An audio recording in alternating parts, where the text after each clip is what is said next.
बिस्मिल्लाहिर्रहमानिर्रहीम। अस्सलाम वालेकुम स्टूडेंट। हम डिस्पेंसर का लेक्चर स्टार्ट करने लगे हैं। हमने लास्ट टाइम जो है ना रिस्पिरेटरी सिस्टम से एसोसिएटेड डिजीज को जो है ना स्टार्ट किया था, जिसमें हमने मुख्तलिफ डिजीज डिस्कस की थी। आज हमारी नेक्स्ट डिजीज है ब्रोंकियल एस्थमा। ठीक है, ब्रोंकियल एस्थमा नाम से शो है, या हम इसको एस्थमा भी कहते हैं, जो दमा की बीमारी होती है। ये लंग्स डिजीज होती है। इसमें क्या होता है बेटा, जो हमारी लंग्स की ईयरवेज होती हैं या जो नालियां होती हैं, जिसको हम ब्रेंक्यूल्स कहते हैं, वो नैरो हो जाती हैं और उनमें स्वेलिंग हो जाती है या वो बुलाक हो जाती हैं बहुत ज्यादा म्यूकस की वजह से। म्यूकस ये जो स्पूटम होता है, जिसको हम बगलम भी कहते हैं। और जो मेडिकेशन होती है इनको ट्रीट करती हैं। एस्थमा को हम ब्रोंकियल एस्थमा भी कहते हैं। ये हमारे डायरेक्ट के ऊपर इफेक्ट करता है। ठीक है, ये क्रोनिक कंडीशन होती है जिसमें does not away and need on going medical treatment, जिसको जरूरत होती है।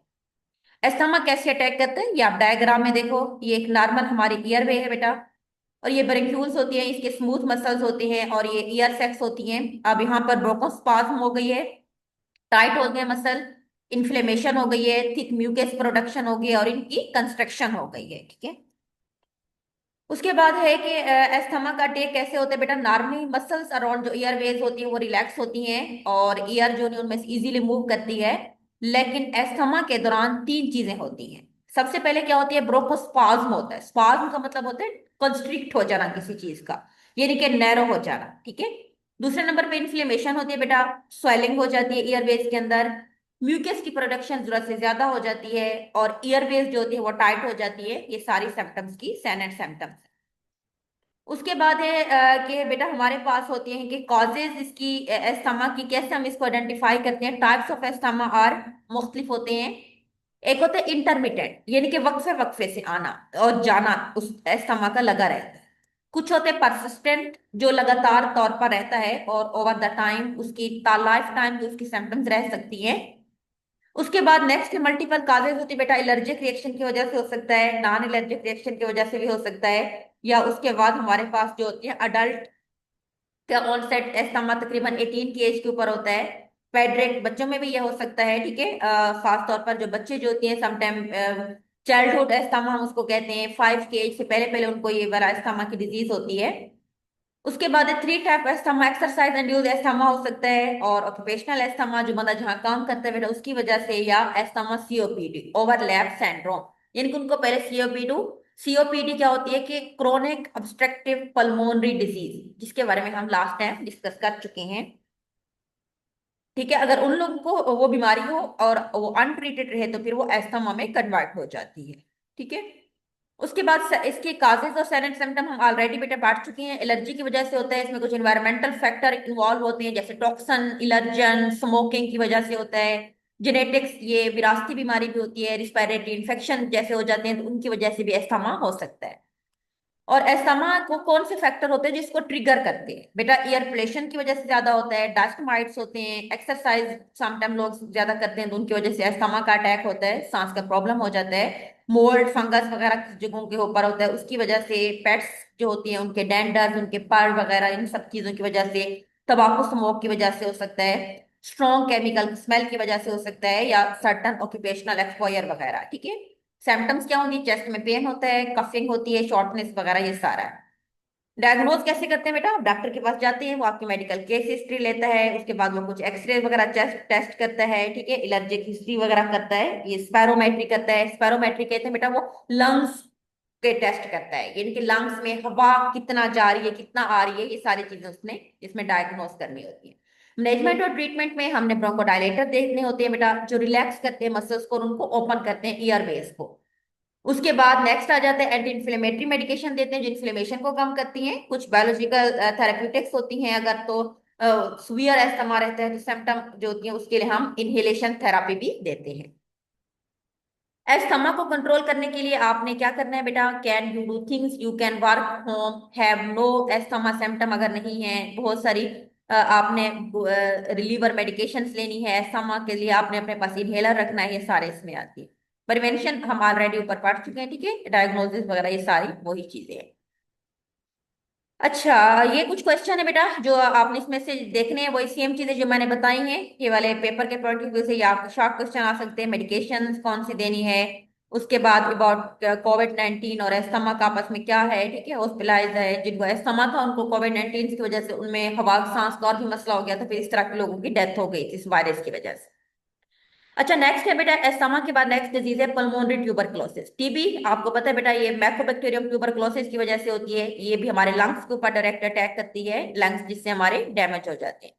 ये हाईली कंटिन्यूअस बैक्टीरियल डिजीज होती है और ये एक इंसान से दूसरे इंसान में फैलती है, और अगर इसको ट्रीट ना करें तो ये पूरी बॉडी के ऊपर भी इफेक्ट करती है, ठीक है। ये आप देख सकते हो, ये लंग्स हैं, इनमें लीजन्स बने होते हैं, फिब्रोसिस हो जाती है।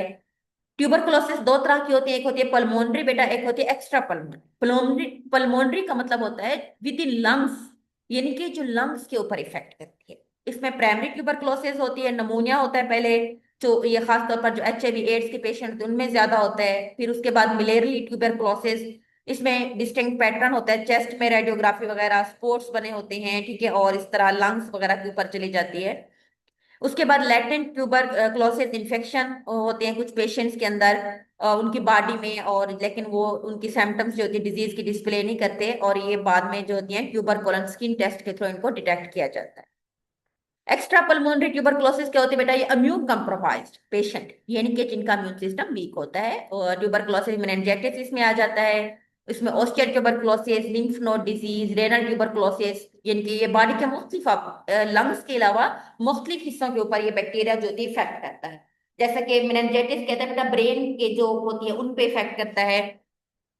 उसके बाद लिम्फ नोड्स के ऊपर, रेनल किडनी के ऊपर, एड्रीनल ग्लैंड्स के ऊपर, ये सारे। डायग्नोसिस इसका हम कैसे करेंगे बेटा, बैक्टीरिया जो इसकी फिजिकली टेस्ट करेंगे, बैक्टीरिया को डायग्नोज करेंगे, बॉडी फ्लूइड लेंगे जिसका sputum, blood, skin test, chest X-ray कर सकती है।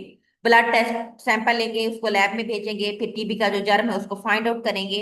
स्किन टेस्ट लेंगे, स्किन के लिए प्रोसीजर सिंपल, ट्यूबरकुलिन एक प्यूरिफाइड प्रोटीन होती है जो इंजेक्ट करते हैं स्किन में पेशेंट को अंदर। इंजेक्ट करने के बाद कुछ टाइम वहां पे अगर स्वेलिंग हो जाती है तो वो टीबी को इंडिकेट करता है। सिम्टम्स वही है, कफ होती है, ब्लड आता है, बैड कफ जो होती है वो 3 वीक्स तक रहती है, लॉन्ग वीकनेस या फिटेग होती है, स्वाइटनिंग होती है, पेन होता है, वेट लॉस होता है, ये सारा। कॉजेज ऑफ ट्यूबरकुलोसिस बेटा, इन्फेंट और जो सीनाइल इंडिविजुअल्स होते हैं, ठीक है, are higher risk of catching TB. Individuals with a weak immune system जिनका होता है उनमें, और जो यानी कि वीक पर्सन को ये ज्यादा होती है, ठीक है। और मेटाबॉलिक डिजीज जो डायबिटीज होती है उनमें ज्यादा होती है, ये सारा इसके अंदर आता है। और उसके बाद नेक्स्ट है मैकोबैक्टीरियम ट्यूबरकुलोसिस, लीडिंग काज होता है इस बीमारी का। और ये बैक्टीरिया जो होती हैं 4 टाइप्स में मजीद फर्दर पैथोजेनिक होती हैं। एक इसमें मैकोबैक्टीरियम बोवेस, किनेटी, मैक्रोटी, उसके बाद है अफ्रीकेनम, ये सारे इसमें आ जाते हैं। ट्रीटमेंट इसका क्या होता है बेटा, कि ट्रीटमेंट में हमने मोस्ट एफिशिएंट वे होता है कि हमने डॉक्टर के पास जाना है, वो एंटीबायोटिक हमें प्रेस्क्राइब करेगा जो हमने देनी है। अगर ये अनट्रीटेड रहती है तो इसकी वजह से फिर डेथ भी हो सकती है। प्रोसीजर इसमें है, कम्बिनेशन दी देते बेटा, एथम्ब्यूटिल, INH, ठीक है, आयोनाइजेड एसोनियासिड, ये ड्रग है। INH की फुल फॉर्म होती है एसोनियासिड। उसके बाद प्रिफ्टिन, और उसके बाद है पैरासिनामाइड्स, ये तीनों कॉम्बिनेशन में भी दी जाती हैं, ठीक है, 12 मंथ के लिए देते हैं। ये कुछ शॉर्ट क्वेश्चन है, पेपर के पॉइंटर्स आपने देखने, वही जो ऊपर मैंने डिस्कस किए थे। उसके बाद रिस्पिरेटरी फेलियर। रिस्पिरेटरी फेलियर का मतलब है रिस्पिरेटरी डिजीज जो हमारे लंग्स के ऊपर इफेक्ट करती हैं, और हमारे एयरवेज के ऊपर इफेक्ट करती है, पूरे हमारे ओवरऑल रिस्पिरेटरी सिस्टम के ऊपर इफेक्ट करती है। फैक्टर जो इन डिजीज को ट्रिगर करते हैं उसमें जेनेटिक हो सकते हैं बेटा, एलर्जी की वजह से होती हैं ये बीमारियां, स्मोकिंग की वजह से, एयर पोल्यूशन और बैक्टीरियल और वायरल इन्फेक्शन की वजह से।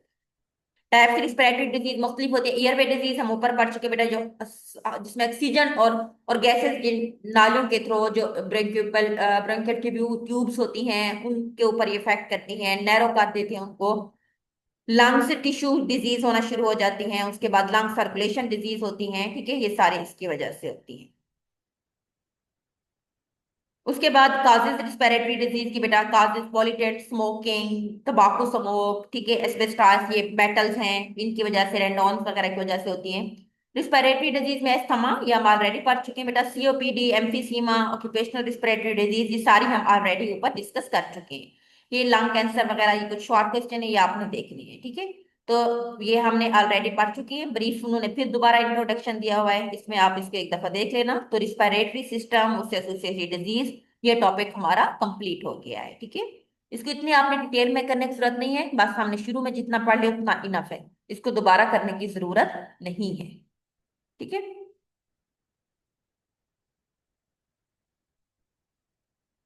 नेक्स्ट हमारा जो है बेटा वो हमारा दूसरा चैप्टर है, वो हम इंशाल्लाह नेक्स्ट टाइम स्टार्ट करेंगे। आज के लिए इतना काफी। अल्लाह हाफिज।